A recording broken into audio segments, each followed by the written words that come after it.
মুরাদনগরের viral সেই ফুচকা বাড়ির ফুচকার বেস্ট আইটেম গুলো ট্রাই করতে গিয়েছিলাম এবং ছিল তাদের একটা নাম না জানা বেস্ট আইটেম। হ্যালো ভিউয়ার্স, আসসালামু আলাইকুম, কেমন আছেন আপনারা? আমার বন্ধু মূলত ফোন চাল দিছে, এই খুশিতে আমরা জাগিতেছিলাম, বন্ধুরা নিয়ে ট্রিট দিতাম। তো মূলত ফুচকা বাড়িতে জাগিতেছিলাম আর রাস্তার সাথে বৃষ্টি বিলাস করতে করতে আমরা চলে যাই মুরাদনগর চত্বরে। আর গাইস, মুরাদনগর চত্বরের সাথে জেলা পরিষদ মার্কেটে যে দুইতলায় ফুচকা বাড়ির দোকানটা, এই দোকানটাতে আজকে মূলত আমরা চলে গিয়েছিলাম। তো এখানে আসার পর যেই ভিড় দেখছি গাইস, তো ভিতরে বসার জন্য বাইরে একটু ওয়েট করতেছিলাম আর এই ছিল তাদের বাইরে বসার পরিবেশ। আর গাইস, আপনি একটা জিনিস মানেন আর না মানেন, তাদের ইন্টেরিয়র ডিজাইনটার প্রশংসা আপনাকে করতে হবে। এই ছিল কিচেন, আর ভিতরে এসি থাকলেও বাইরে ছিল মাত্র বারিন্দা একটা ফ্যান, মানে পুরোই ফা। কাস্টমারের এই দুর্দশা আসলে সহ্য করার মতো না। তো এক পর্যায়ে আমি ঘামতে ঘামতে শেষ, তারপর আবার এক পর্যায়ে দোলনায় গিয়ে আমি বইয়া ঘুমাইয়া গেছিলাম গাতো। তারপর আমাদের অর্ডার গুলো চলে আসছিল, মূলত এই ছিল আমাদের অর্ডার গুলো। আর গাইস, প্রথমেই তাদের ফুচকাটা নিয়ে নেয়, যেটা কিনা ভাইরালও বলা যায়। তো এক পর্যায়ে ফুচকাটা মুখে নেওয়ার পর আমি একটা জিনিসই চিন্তা করলাম যে ভাইরাল আসলে মূলত কেন হয়েছে।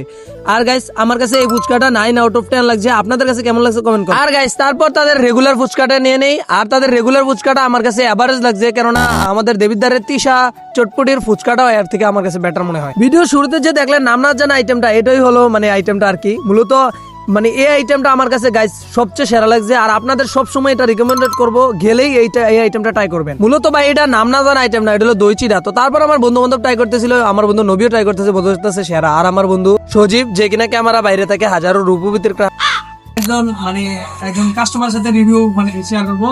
তো ভাই, আপনি তো নিতে হেঁটেছেন নাকি? এখন মানে আপনি একটা খান, তারপর আপনি রিভিউ দেবেন আপনার কাছে কেমন লাগছে ফুচকা? ভাই ফুচকা ভালো, কিন্তু ভাই যে এতক্ষণ ওয়েট করতে তার জন্য মূলত গাইস ভাইয়ে বলতেছে যে ফুচকা ভালো, বাট ওনারা অনেকক্ষণ ওয়েট করাইছে। তো এই ছিল মূলত এই রেস্টুরেন্টের অবস্থা আর কি। মূলত আপনারা আসলে একটু দিনের বেলা আসার চেষ্টা করবেন। তো দেখা হবে অন্য কোনো দিন নতুন কোনো ভিডিওতে। এ পর্যন্ত ভালো থাকবেন সবাই, আসসালামু আলাইকুম।